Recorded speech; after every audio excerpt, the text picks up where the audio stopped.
Você já sentiu aquele arrepio inexplicável ao passar perto de um cemitério? Como se por algum motivo algo estivesse ali, mesmo que seus olhos não pudessem ver? Não importa se é dia ou noite. Há lugares onde a morte não dorme. Cemitérios guardam mais do que corpos, guardam histórias.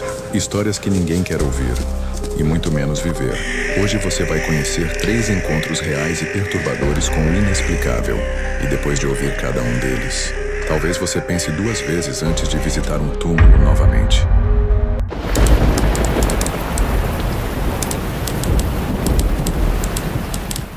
Gustavo era um fotógrafo solitário. Morava em São Paulo e passava seus fins de semana explorando lugares esquecidos. Era fascinado por imagens de decadência, silêncio e tempo. Certa vez ouviu falar sobre o cemitério da Consolação, onde túmulos centenários se misturam com esculturas antigas e corredores vazios. Ele ficou encantado. Era o cenário perfeito. Mas havia um detalhe. Entre todos os túmulos bem cuidados e familiares de sobrenomes antigos, havia um completamente diferente. Simples, sujo, sem nome. Apenas o número 147 entalhado na pedra.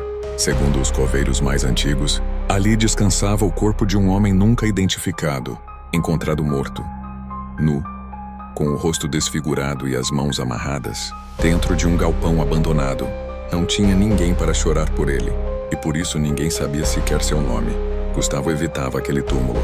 Havia algo de desconfortável nele, mesmo para alguém acostumado a frequentar cemitérios. Mas naquele domingo nublado ele decidiu quebrar o padrão. Vai render uma foto forte, pensou. Montou seu tripé, ajustou o foco, mas ao mirar pela lente notou algo. Um vulto, uma sombra escura parada atrás do túmulo. Baixou a câmera. Nada. Quando olhou de novo, já não estava mais lá. Riu, achando que era uma distorção do visor, mas ao revisar as fotos em casa, congelou. Em uma das imagens, nitidamente atrás do túmulo, havia um homem de pé. Usava roupas sujas, braços amarrados por cordas e o rosto não era um rosto. Era uma massa derretida, irreconhecível, como cera deformada por fogo. A figura parecia encará-lo diretamente. Naquela noite, Gustavo acordou às 3h07 com um barulho seco. A porta do guarda-roupa se abriu sozinha, lentamente. O ar estava gelado, o ambiente impregnado por um cheiro forte de queimado, algo químico e apodrecido ao mesmo tempo. Ele tentou se mover, mas estava paralisado. Do canto do quarto, algo se aproximava. Uma figura parada. Os braços estavam juntos ao corpo, como se ainda estivessem presos. Os olhos eram apenas 2 buracos escuros. Gustavo não gritou. Desmaiou. Dias depois foi encontrado em casa, em estado catatônico. Desde então vive internado. Não fala com ninguém. A única coisa que diz repetidamente com um sorriso vazio no rosto é: ele só queria ser visto, mas agora eu vejo ele o tempo todo.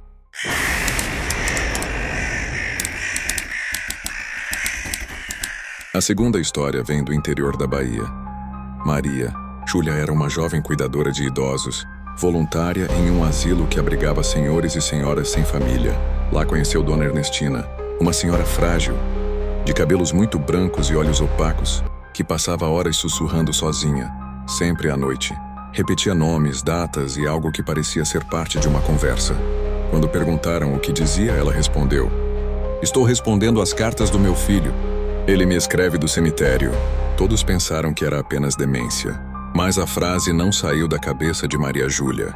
Um dia, ao visitar a casa antiga de Ernestina, que havia sido fechada e lacrada por anos, encontrou uma caixa de madeira no sótão, envolta em panos escuros. Dentro, dezenas de cartas amareladas, com a mesma caligrafia cuidadosa, assinadas por João Pedro, todas endereçadas à própria mãe. E o mais estranho, as datas variavam entre 1972 e 2022. João Pedro, segundo os registros, havia morrido em 1973. Tinha 15 anos. Foi atropelado ao sair correndo atrás de uma bola na rua, bem na frente de casa. Ernestina nunca superou. O enterro foi realizado no cemitério de Santa Ana, um local hoje quase esquecido, com túmulos rachados e cruzes enferrujadas. Movida por curiosidade mórbida, Maria resolveu visitar o túmulo. Levou uma das cartas. Era final de tarde, o céu completamente cinza. Ao chegar ao túmulo, o vento parou. Um silêncio profundo tomou conta do lugar. Ela se agachou. Deixou a carta sobre a lápide coberta de musgo. Quando se levantou, ouviu: Um som surdo, como unhas arranhando madeira. O som vinha debaixo da terra. Assustada, ela correu de volta ao carro. Ao chegar em casa, foi direto para o quarto. E lá sobre a cama encontrou uma nova carta. O envelope era igual aos antigos, mas o remetente era ela mesma, escrito com a própria caligrafia. Dentro, uma única frase. Agora que me respondeu, é minha vez de visitar você.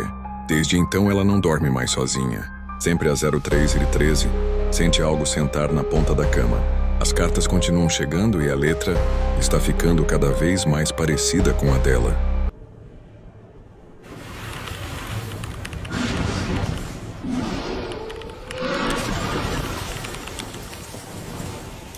A terceira história jamais foi publicada em jornais. Ela surgiu em um fórum sombrio da Deep Web, postada por alguém que se identificava apenas como S. Segundo ele, era ex-seminarista e havia presenciado um ritual proibido em um cemitério desconhecido do interior do Paraná. O local era chamado de Cemitério dos Sussurros, mas não constava em nenhum registro oficial. Segundo o relato, o cemitério era usado para sepultar pessoas que morreram em circunstâncias inaceitáveis para a igreja.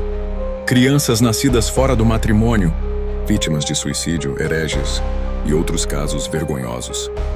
E lá realizavam um ritual chamado velório silencioso. Não havia velas, nem orações. O caixão era selado com pregos de ferro negro e ninguém podia pronunciar o nome do falecido. Se conta que participou do enterro de um menino de 9 anos. A criança havia morrido após entrar em coma subitamente sem explicações médicas.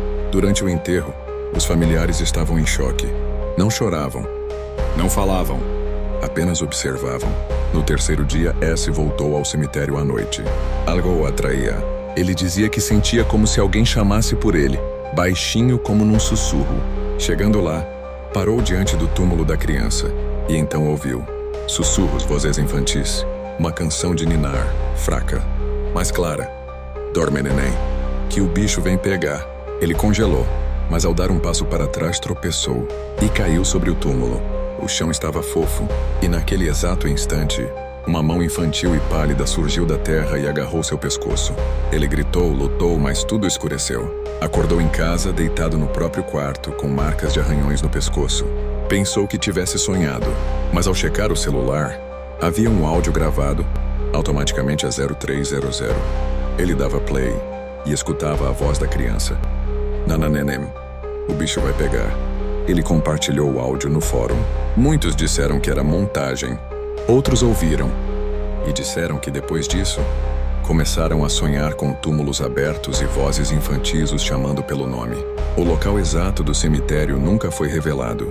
S nunca mais postou nada. Cemitérios deveriam ser lugares de paz. Mas e se alguns deles forem apenas a ponta do véu que separa o mundo dos vivos, dos que não aceitaram a morte? Depois dessas histórias fica a pergunta: você ainda teria coragem de visitar um cemitério à noite? Ou melhor, tem certeza de que está sozinho agora? Se alguma dessas histórias te causou arrepios, comente aqui embaixo. E se você já passou por algo parecido, compartilhe com a gente. Se inscreva no canal, porque nem tudo que está enterrado permanece morto. Um forte abraço a todos e até o próximo vídeo.